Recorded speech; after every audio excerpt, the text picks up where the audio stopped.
All peoples suffering from U.S. imperialist aggression, oppression, and plunder, unite.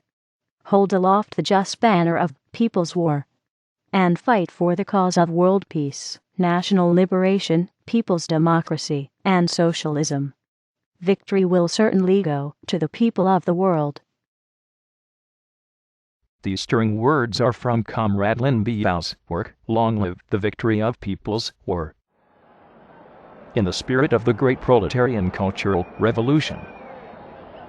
Under Comrade Mao's leadership, long live the victory of People's War. The revolutionary fervor and proletarian wisdom of Maoism in command for the world's oppressed and exploited majority. First, the origin and Maoist principles of People's War.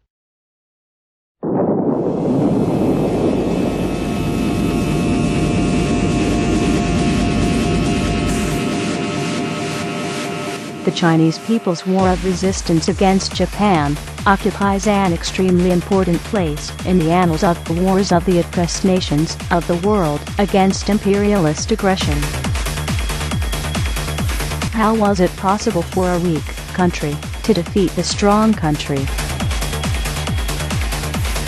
The basic reason was that the war of resistance against Japan was a genuine people's war, led by the Communist Party of China.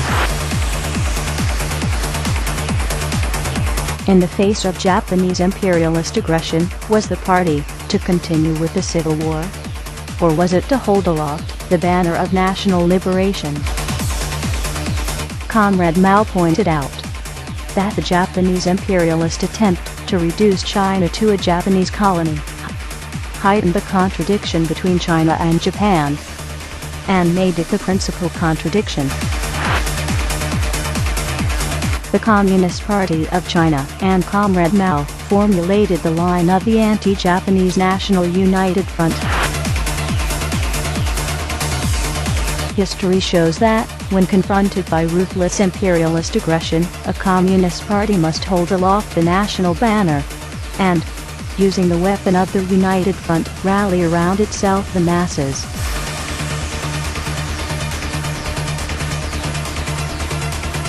History also shows that, within the United Front, the Communist Party must maintain its independence and insist on its leading role.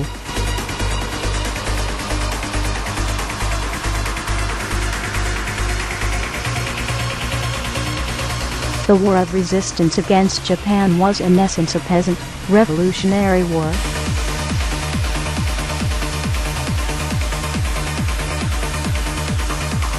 Our base areas were in fact a state in miniature.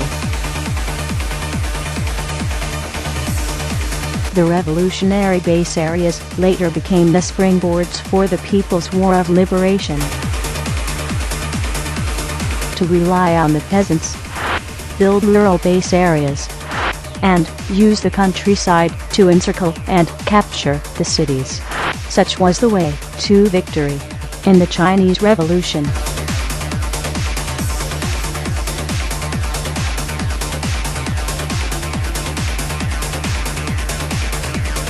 The special feature of the Chinese Revolution was armed revolution. The main form of struggle was war, and the main form of organization was the army, which was under the absolute leadership of the Chinese Communist Party. Without a people's army, the people have nothing.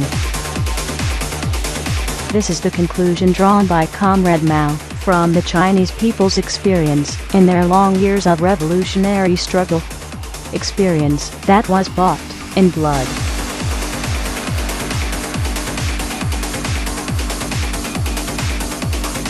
Our army staunchly performed the three tasks set by Comrade Mao, namely, fighting, mass work, and production. And it was at the same time a fighting force, a political workforce, and a production corps. The experience of the People's War in China shows that a people's army, created in accordance with Comrade Mao's theory of army building, is incomparably strong and invincible.